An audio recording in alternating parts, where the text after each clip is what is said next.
Trust we all had a good holiday weekend. It's back to the grind, though. Here we are. Episode 52 of the 4Ps. I've been battling an early season cold, which I think is on the mend. But I hope that means I've gotten it out of the way for the winter, because I am ready for the holiday season. I'm not sure when sending out fancy printed holiday cards with family pictures on it became a thing. It was probably different times for different people. I mean, it definitely started with those who celebrate Christmas, and I'm sure, since no one was sending out Hanukkah or Kwanzaa cards hundreds of years ago. But now it seems like this scourge has spread to everybody. First, you have to take the pictures, or choose which photos from the year you want to include in your collage and lay it all out, right? Then you have to get them printed, going through all the addresses that may have changed from the year before, getting them all stamped and stuffed and sent. And once they're all sent, you start getting cards back from everyone you sent yours to. But it's not like we have a tree or a staircase with garland to hang them on in my house. And if you hang them from a menorah, your whole house is going to burn down. Which, after how much I just spent on holiday cards, wouldn't be a bad thing. What I don't get, why don't we do this as e-cards at this point? Wouldn't that be a much more practical way to save money and share the holiday cheer while reducing your carbon footprint from all that paper? We do it for kids' birthday invitations. Why not for holiday cards? Next year is the year of the holiday e-card. It's pretty clear that I am not shy about sharing my beliefs or opinions and philosophies, and while I try to do it in as respectful a manner as possible, which isn't always easy for me, I'm also not the CEO of a company. CEOs have obligations to employees and shareholders and a broader reputation to consider, so I've asked a friend of mine, Trevor Sumner, who is the CEO of an innovative retail technology startup called Perch. And he's someone that I've known for a long time. He has very strong beliefs, but I'm curious how much he thinks about filtering his personal or political opinions on social media. Hello, my name is Trevor Sumner. I'm the CEO of Perch Interactive and a longtime fan of Matt Wurst, previous coworker, and excited to be featured here on the 4Ps. It's a difficult question about what you do with your social media and whether you can post political information or whether you should. I've chosen actively not to, even though I have a sizable following, specifically on the accounts where it's really more professionally oriented content, such as Twitter and LinkedIn.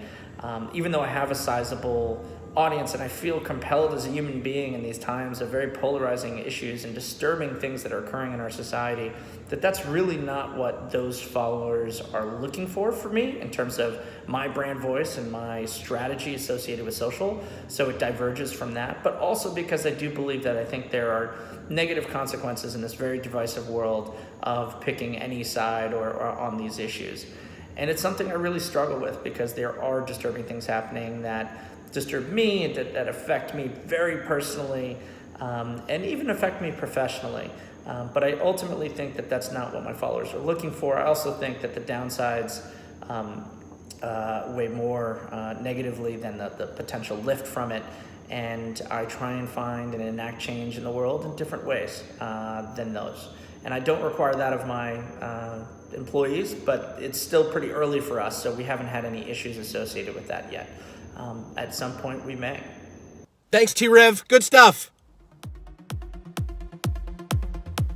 In case you weren't paying close attention to the news over the holiday weekend, and I wouldn't blame you if you weren't, right? You got to disconnect.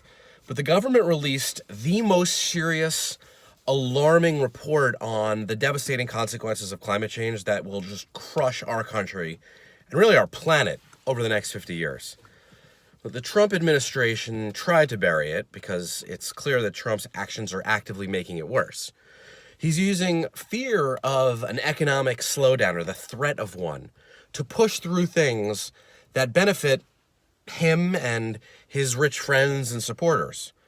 But the claim that the free market and capitalism is at risk if we try to dramatically reduce the carbon pollution emissions, it's not only dangerous, it's actually wrong. If you go back and read Adam Smith's Wealth of Nations, this book, he wrote that capitalism would only work if profits found their way back into important programs that benefit society, not just the wealthy. Now, it could work for everyone as long as surplus wealth was used for programs that offered social and civil support to the most needy members of society, as well as environmental protection for all citizens. It just led to a healthier lifestyle. But that's not what's happening. So it's time to stop calling Trump and his cronies capitalists. They're not.